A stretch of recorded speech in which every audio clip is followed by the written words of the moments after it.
طيبات طاهرات أوصيكم عباد الله وإياي أولا بتقوى الله أما بعد فأعوذ بالله من الشيطان الرجيم بسم الله الرحمن الرحيم وعلمك ما لم تكن تعلم وكان فضل الله عليك عظيما وقال نبي الله صلى الله عليه وسلم ஊத்தீது இல்ம அவ்வலீன வல்லாஹரீன். எல்லாம் வல்ல அல்லாஹுவின் அன்பும் மேலான கருணையும் நமக்கெல்லாம் வந்து சேரட்டுமாக. நமது உயிரினும் மேலான கண்மணி ஹாத்தமுன் நபியின் முஹம்மது ரசூலுல்லாஹி ஸல்லல்லாஹு அவர்களின் அன்பையும் ஷஃபாஅத்தையும் பெறுவதற்கு அல்லாஹ் நம் எல்லோருக்கும் தௌஃபீக் செய்வானாக. வல்ல ரஹ்மான் நமக்கும் நம்முடைய பெற்றோர், மனைவி, மக்கள், குடும்பத்தார் யாவருக்கும் உயிருள்ள வரையிலும் உடல் சுகத்தை நசீபாக்கி தருவானா. மருத்துவமனை கஷ்டம், அதன் சிரமம், செலவுகளிலிருந்து நிரந்தரமான பாதுகாப்பை அல்லாஹ் நம் எல்லோருக்கும் கொடுத்தருள் புரிவானா. வானம் பூமியினுடைய ஆபத்துகளை விட்டும், முசீபத்துகளை விட்டும், கெட்ட முடிவுகளை விட்டும் நம்மையும் நம் குடும்பத்தையும் பாதுகாத்தருள் புரிவானா. அவனுடைய படைப்புகளின் தீங்குகள் அனைத்திலிருந்தும் நம்மையும் நம் சமூகத்தையும் காத்தருள் புரிவானா. அல்லாஹுவின் மகத்தான பேரருளால் சிறப்பான பரக்கத்து நிறைந்த மதரசா பஹஜத்துல் இப்ராஹிமியா நீண்ட நெடும் காலம் நமது சாலிஹீன்களினுடைய மிகச் சிறப்பான முயற்சியிலே அல்லாஹ் இங்கே நசீபாக்கினான். இன்னைக்கு எங்களெல்லாம் இங்கே ஓதுவதே ஒரு பெரிய பரக்கத்து. நீண்ட நெடும் காலத்தினுடைய மதரசா. இங்கே இதை துவக்கி வைத்தவர்களிலிருந்து மிகப்பெரிய அருளாளர்களே இருந்திருக்கிறார்கள். அல்லாஹ் அந்த லிஸ்ட்ல நம்ம பெயர்களை பதிவு செய்வானாக. என் அன்பு பிள்ளைகளுக்கு, சங்கை மிக்க முதிர் உட்பட உஸ்தாதுமார்கள், அருமையான பிள்ளைகள், ஒரு இரு செய்திகளை மாத்திரம் பதிவு செய்கிறேன். இந்த கல்வி இது கிடைக்கப் பெறுவது நாம் தவம் செய்திருக்க வேண்டும். எல்லோருக்கும் அல்லாஹ் கொடுக்கிறது இல்லை. அவன் விரும்பியவர்களுக்கு தேர்ந்தெடுக்க கொடுக்கக்கூடிய ஞானம்தான் அவனுடைய வேதத்தை, அவனுடைய ஹபீபனுடைய ஹதீஸுகளை, நம்முடைய உயிரோட்டமான இமாம்களினுடைய அந்த ஆய்வுகளை எல்லாம் தெரிந்து கொள்கிற இந்த இல்ம் அவன் விரும்பியவர்களுக்கு கொடுக்கிறான். உங்களுடைய காலம் இதில் வெற்றி பெற வேண்டும். 3 விஷயத்தை வாழ்க்கையில் எடுத்துக்கொள்ளுங்கள். ஒன்று, நாம் எப்போதுமே நம்முடைய கவனம் என்பது வேறு திசைகளுக்கு போகாமல் சங்கமிக்க வேண்டும். கவனம் என்பது வேறு திசைகளுக்கு போகாமல் சங்கமிக்க, முழுசாக கல்வியோடு நாம் 2.5 கலக்க வேண்டும். நம்முடைய பேச்சுகள் கூட கல்வி சார்ந்தே இருக்கணும். நான் 2வது ஜும்ரா ஓதுகிற போது மாணவர் மன்றத்தில் நான் பேசின தலைப்பு ஞாபகம் இருக்கிறது. நஹ்வை பற்றி பேசுகிறேன். நஹ்வு என்றால் என்ன?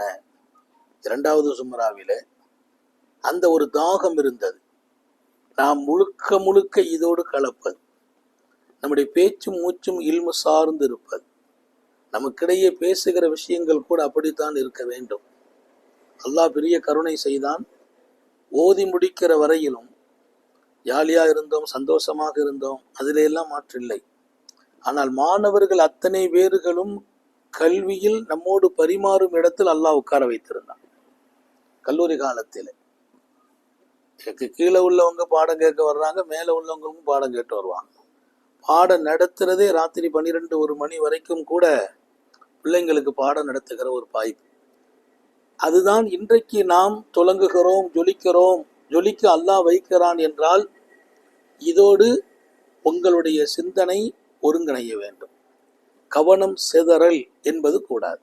இந்த காலத்தில் முழுக்க முழுக்க நாம் அதற்குள்ளே போய் நனைந்து விட வேண்டும். ரசூலுல்லாஹி ஸல்லல்லாஹு அலைஹி வஸல்லம் இந்த விஷயத்தை அழுத்தமாக தன் தோழர்களுக்கு பதிவு செய்தார்கள். சஹாபிகள் நபியினுடைய சபையிலே வந்து இருந்தால் எப்படி இருப்பார்கள்? கான்னஃபீர் ஊசிஹிம் தயிர், அவங்க தலைகளில் பறவைகள் இருப்பதை போல் கவனத்தை மட்டும் வெளியில கொண்டு போனதே இல்லை. அவங்க கவனம் வெளியில் போயிருந்தால் லட்சோப லட்ச ஹதீஸுகள் நமக்கு கிடைச்சிருக்காது. இவ்வளவு ஹதீஸ் கிடைத்ததா? அவர்களின் மொத்த கவனமும் பெருமானார் ஸல்லல்லாஹு அலைஹி வஸல்லத்தை சார்ந்தே இருந்தது. அதனால் என் அன்பு பிள்ளைகளுக்கு நான் ஆரம்பமாக சொல்லுகிற முதல் செய்தி, நாம் சிந்தனை சிதறல் இல்லாமல் கல்வி காலங்களில் நம்முடைய பேச்சும் சிந்தனையும் நம்முடைய சூழல் எல்லாமே கல்வி சார்ந்து இதன் தொடர்பிலேயே இருக்க வேண்டும். இரண்டாவது, தேடுதல் வேட்கை, மிகச்சிறந்த முயற்சி இருக்க வேண்டும். அந்த முயற்சி இல்லை அப்படின்னா இல்மு கிடைக்காது. முயற்சி எப்படி? நம்பிக்கையோடு பலப்பட்ட முயற்சி. சர்க்காரை ஆலம் ஸல்லல்லாஹு அலைஹி வஸல்லம் ஆயிஷா ரலியல்லாஹு தஆலா அன்ஹாவை கூப்பிட்டு சொன்னாங்க, சொர்க்கத்து வாசலை தட்டுங்கள்னு சொன்னாங்க. அன்னை ஆயிஷா சொர்க்கம் எங்க இருக்குது, வாசல் எங்க இருக்குதுன்னு கேள்வி கேட்கல. சொர்க்கத்து வாசலை தட்டுங்கள் என்று சொன்ன போது சொர்க்கம் எங்கே, வாசல் எங்க, போய் தட்டணும் இல்லையா? அத ரசூல் ஸல்லல்லாஹு சொன்ன விதம் எப்படி இருந்துச்சுன்னா, தாவிமி கர்அ பாபில் ஜன்னா, சொர்க்க வாசலை தட்டிக்கொண்டே இருங்கள். இந்த விடாமுயற்சி. தாவிமி ஹதீஸனுடைய வாசகம், தொடர்ச்சியாக தட்ட தான் உள்ள போக முடியும். அன்னை ஆயிஷா கேட்டாங்க, எங்க இருக்குதுன்னு கேட்கல, பிமாதா, எதை கொண்டு தட்டுறதுன்னு கேட்டாங்க. அப்படின்னா என்ன? சொர்க்கம் தெரியுது, வாசல் தெரியுது, தட்ட வேண்டிய பொருள் என்னான்னு கேட்டாங்க. சர்க்காரை ஆலம் ஸல்லல்லாஹு அலைஹி வஸல்லம், மில்ஜூ யா ரசூல் யா ஆயிஷா, நோன்பு வைத்து பசித்திருப்பதை கொண்டு சொர்க்கத்தை தட்டுங்கள். பாடம் வேறு ஒரு பக்கம். அது தகவல் என்ன? விடாமுயற்சி. விடாமுயற்சி சொர்க்கத்துல கொண்டு சேர்த்து விடுகிறது. விடாமுயற்சி இல்மில் நம்மை உயர்ந்த இடத்துல கொண்டு நிப்பாட்டு. விடாமுயற்சி எங்க கொண்டு சேர்த்துரும்? ஹஜ்ரத் சய்யிதனா அலி ரலியல்லாஹு அன்ஹு சொல்லும் போது, அலாலா தனாலுல் இல்ம இல்லா பிசித்தத்தின், கல்வி பெற வேண்டும் என்றால் 6 விஷயம் இல்லாமல் பெற முடியாது. சவும்பி கபி மஜ்முஇஹான் பயானின், விளக்குவாங்க. இப்போ அவ்வளோத்தையும் விளக்குற நேரம் இல்லை. 6 விஷயம் இருந்தால் தான் கல்வி கிடைக்கும். அந்த 6ம் ஒரு மாணவனின் இலக்காக, மூச்சாக, பேச்சாக, சிந்தனையாக இருக்கணும். நான் அதில் ஒன்று தான் அதன் மீது தேடுதல் வேட்கையும் மிகச்சிறந்த முயற்சியும் விடாமுயற்சியும். இந்த மாதம் ஃபெயில் ஆகிட்டோம், பயப்பட வேண்டியதில்லை. இன்னும் உற்சாகமாகி அடுத்த மாதம் பாஸ் ஆக வேண்டும். இந்த மாதம் இந்த அரையாண்டில் நமக்கு கொஞ்சம் மார்க் குறைஞ்சிச்சு, முழு ஆண்டில் எப்படி இருக்குன்னு யோசிக்கக்கூடாது. முழு ஆண்டில் நம்ம முதல் இடத்துல நிற்க வேண்டும். என் பிள்ளைகள்னால் நான் சொல்கிறேன், நான் கல்லூரியில் எப்போது உள்ளே கால் வைத்தேனோ அதிலிருந்து, கல்லூரியிலிருந்து நான் வெளியே வருகிற வரையிலும் எங்கள் ஜாமியாவில், மதரசாவில் நான் தான் முதல் மாணவன். கடைசி வரைக்கும் எந்த ஒரு எக்ஸாமில் கூட நம்ம கூட என் கிளாஸ்மேட்டே 25 பேர், ஒருத்தர் கூட எனக்கு முன்னால் வந்தது இல்லை. வரக்கூடாதுன்னு இல்லை, எல்லாருக்கும் பாடம் சொல்லி கொடுப்போம். ஆனால் அந்த முதல் இடத்தை தக்க வச்சுட்டே இருந்தோம். அது ஒரு தனி இஷ்கு. அதனால நாம் பொறாமைப்படக்கூடாதே தவிர, முதல் இடத்துல இருக்கணும், மதிப்பை பெறணுங்கிறதுல நமது விடாமுயற்சி ரொம்ப ரொம்ப முக்கியமானது. அல்லாஹ் தௌஃபீக் செய்வானா. நான் சொன்ன 3 மனதில் இருக்கணும். முதலிலே மொத்த சிந்தனையும் கவனமும் நமது வேட்கையும் கல்வியாகவே இருக்கணும்.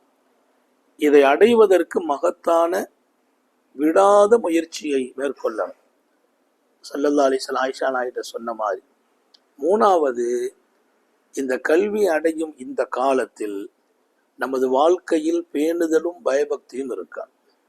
பேணுதல் இல்லை, பயபக்தி இல்லை, இதுவெல்லாம் இதய சுத்தமான வாழ்க்கை இன்னைக்கு நீ உருவாக்கினால் காலமெல்லாம் தொடங்க முடியும். இப்போ நம்ம பேணுதல் இல்லை, பயபக்தி இல்லை, தொழுகையில் கவனம் இல்லை, இபாதத்தில் கவனம் இல்லை, உஸ்தாதுமார்களுக்கு மரியாதை கொடுக்கல, ஒழுக்க குறைவுகள் ஏற்பட்டுச்சுன்னு சொன்னால் வீழ்ச்சிங்கிறது ஒரு நாள் வீழ்ச்சி அல்ல, நீண்ட நெடும் காலத்தின் வீழ்ச்சியாக போயிடும். அதனால் இன்றைக்கு உங்கள் வாழ்க்கையில் இருக்க வேண்டிய பெரிய அம்சம் பேணுதல், பயபக்தி, இபாதத்து சரியாக இருக்கணும், உஸ்தாதுமார்களுக்கு செய்கிற மரியாதை, கிதாபுக்கு கொடுக்குற மரியாதை, கிதாபுக்கு மேலே கையை கூட ஊனக்கூடாதுங்கிறாங்க. ஒது இல்லாமல் முடிஞ்ச வரைக்கும் கிதாபை தூக்காதீங்கிறாங்க. அதிலும் தஃப்சீர் ஹதீஸ் போன்ற கிதாபுகளை ஒதுவுடனேயே வைத்து பாருங்கள். ஒதுங்கிறது நம்ம வாழ்க்கையில் பழக்கப்படுத்திக்கிட்டீங்கன்னா, ஒதுவோடு ஒரு கிதாபை கவனித்தால், திறந்தால், பார்த்தால், ஒதுவோடு உஸ்தாதினுடைய செய்தியை கேட்டால் அது ஆழமான இதய பதிவை பெறும் என்று எழுதுறான். ஒது இல்லாமல் நான் கிதாபை பார்க்கறதுக்கு ஒதுவோடு பார்க்கறதுக்கு வித்தியாசம் என்ன? ஒதுவோடு பார்த்தால் மிக வேகமாக அல்லாஹ் விளங்கும் நசீபை கொடுக்க. அதனால என் அன்பு பிள்ளைகள், இப்பமெல்லாம் நீங்கள் கடைபிடிக்க வேண்டும் ஒழுக்கம், பேணுதல், பயபக்தி. இதுதான் நம்முடைய ஃபியூச்சரில் ஒரு பெரிய ஆன்மீக சிந்தனையை, அழகான உள்ளத்தை, இபாதத்தில் இன்னைக்கும் நான் சொல்வதெல்லாம் என்னையே நிறைய பயானில் நான் மேற்கோள் காட்டி பேசியிருக்கிறேன். உஸ்தாமால் கேட்டிருப்பாங்க, நான் பயணத்தில் கூட சுன்னத் தொழுகை விட்டதில்லை. என்னுடைய லைஃப்பில் கிட்டத்தட்ட ஒரு 35 ஆண்டுகள் பிரயாணங்களில் கூட காரில் உட்கார்ந்து தொழுதுருவேன். சுன்னத்தை விட்டதில்லை, முன்பின் சுன்னத்துகளை நஃபீலை கூட விடுறதில்லை. ஏன்? நமக்கு நாமே கட்டுப்பாட்டை போடவில்லை என்றால் நம்ம பெரிய ஆள் ஆகிட்டா நம்மளை யார் கவனிக்க போறா, யார் கேட்க போறா? அதை தாண்டி என்னை என் ரப்பு பார்க்கிறான், நேற்று செய்தாயே இன்னைக்கே செய்யலன்னு என் ரப்பு கேட்பாங்கிற அந்த உணர்வு, இது போன்ற ஆன்மீக சிந்தனையும் இன்னைக்கே நீங்க பெற்றால் கல்வி காலம் அழகாகும், பேணுதல் வரும், பயபக்தி வரும், இபாதத்தில் ஈடுபாடு வரும். ஊருக்கு போயிட்டாலும் தொழுகை போன்ற அமல்கள் விடுபடாது. உஸ்தாத்மார்களின் ஹிதுமத்தில் கல்வியும் கிடைக்கும், அல்லாவும் கிடைப்பான். இன்ஷால்லா பயன்படுத்தலாமா? அல்லாஹ் தௌஃபீக் செய்வானா? சொன்ன செய்திகளை இதயம் ஏற்று அழகான ஒரு வாழ்க்கையை இந்த மதரசாவிலிருந்து நாம் பெற்று நாளைய வாழ்க்கையில் லட்சோப லட்ச மக்கள் நம்மை கொண்டு பயனடையும் இடத்தில் நாம் இருக்க செய்வானா? அல்லாஹ் உஸ்தாத்மார்களின் வீடுகளில், அவர்களின் வாழ்வில், அவர்களின் குடும்பத்தில், மனைவி மக்களில் அல்லாஹ் பரக்கத்தையும் நீண்ட ஆயுளையும் நோயற்ற வாழ்வையும் குன்றாத சுகத்தையும் வழங்குவதோடு நம் எல்லோருக்கும் நமது குடும்பத்துக்கும் வழங்குவானாக. நீண்ட நெடிய நாட்கள் நோய் நொடிகள் இல்லாமல் உடல் ஆரோக்கியத்தோடு மன நிறைவோடு இன்பத்தோடு அல்லாஹுவை நின்று வணங்கி வழிபட்டு வாழும் நசீபையும் பாக்கியத்தையும் எல்லாம் அல்லாஹ் உங்களுக்கும் எனக்கும் நம்மை ஈன்றெடுத்த தாய் தந்தையர்களுக்கும் நமது மனைவி மக்கள் உற்றார் உறவினர் யாவருக்கும் கொடுத்தருள் புரிவானாக. நமது உயிரினும் மேலான கண்மணி ஹாத்தமுன் நபியின் சர்க்காரை ஆலம் சுந்தர நபிகள் ஸல்லல்லாஹு அலைஹி வஸல்லம் அவர்களை கனவிலும் நனவிலும் கண்டுகளிக்கும் பெரும் பாக்கியத்தை அல்லாஹ் நம் எல்லோருக்கும் கொடுத்தருள் புரிவானாக என்ற நல்ல துஆக்களோடு உங்கள் எல்லோருடைய துஆவை ஆதரவைத்து, குறிப்பாக அருள் நிறைந்த உஸ்தாதுமார்களின் துஆவை ஆதரவைத்து என் வார்த்தைகளை நிறைவுபடுத்துகிறேன்.